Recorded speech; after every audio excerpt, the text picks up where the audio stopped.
Hello guys, నమస్తే and welcome back to our channel mostly Telugu. Chiranjeevi గారి మీద వైసీపీకి మళ్ళీ కోపం వచ్చింది. మొన్నటికి మొన్న జనసేనకు 5 కోట్లు ఇచ్చినందుకు చిరంజీవి గారిని టార్గెట్ చేశారు. ఇప్పుడు పిఠాపురంలో పవన్ కళ్యాణ్ గారికి ఓటేయండి అన్నందుకు చిరు పైన నోళ్ళేసుకుని పడిపోతున్నారన్నమాట. మెగా ఫ్యామిలీని తిట్టాలంటే ఎగేసుకుని వచ్చేసి పోసాని కృష్ణమురళికి ఇప్పుడు చిరంజీవి గారు అనే టాపిక్ దొరికింది. ప్రజారాజ్యం పార్టీ పెట్టి చిరు రాజకీయాన్ని వ్యాపారంగా మార్చాడు.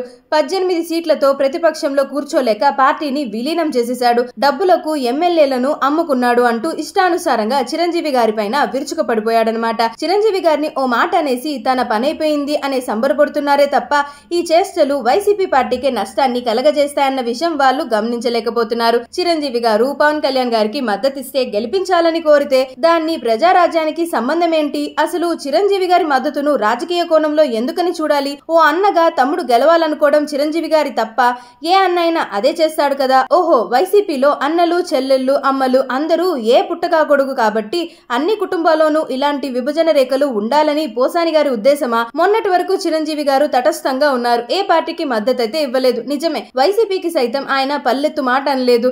అందుకే పోసాని లాంటి వాళ్లకు చిరంజీవి గారు సౌమ్యుడిగా మంచివాడుగా కనిపించాడు. ఇప్పుడు తమ్ముడిని గెలిపించండి అనగానే చిరంజీవి గారు కూడా శత్రు అయిపోయాడు. ప్రజలు ఇవన్నీ గమనిస్తూనే ఉన్నారు. వాళ్లకు ఏ ప్రెస్ మీట్ వెనుక ఎన్ని అంతర్యాలు ఉంటాయో అన్నీ తెలుసు. ఆయన ఏ పార్టీకి మద్దతు తెలపడం లేదు. ఒకవేళ ఆయన జనసేన కండువా కప్పుకున్నా ఆపే దమ్ము హక్కు ఎవరికి లేదు. నేరుగా ఆయన రంగంలోకి దిగి తమ్ముడితో పాటు కూటమిని గెలిపించాలని ప్రయత్నించినా అడ్డుకునే వాడే లేదు. వైఎస్ఆర్సీపీ రెచ్చగొడుతున్న విధానం చూస్తుంటే త్వరలోనే చిరంజీవి గారు కూడా నేరుగా రంగంలోకి దిగే సూచనలు కాస్త చాలా స్పష్టంగా కనిపించేస్తున్నాయి. అదే జరిగితే గనక ఆ క్రెడిట్ లో కొంత పోసాని లాంటి వాళ్ళకు కూడా దక్కుతుంది సుమి. సో ఈ విధంగా నెటిజన్లు సైతం కామెంట్ల వర్షం కురిపించేస్తున్నారు. సో దాంతో ఈ న్యూస్ కాస్త సోషల్ మీడియాలో వైరల్ గా మారిపోయింది.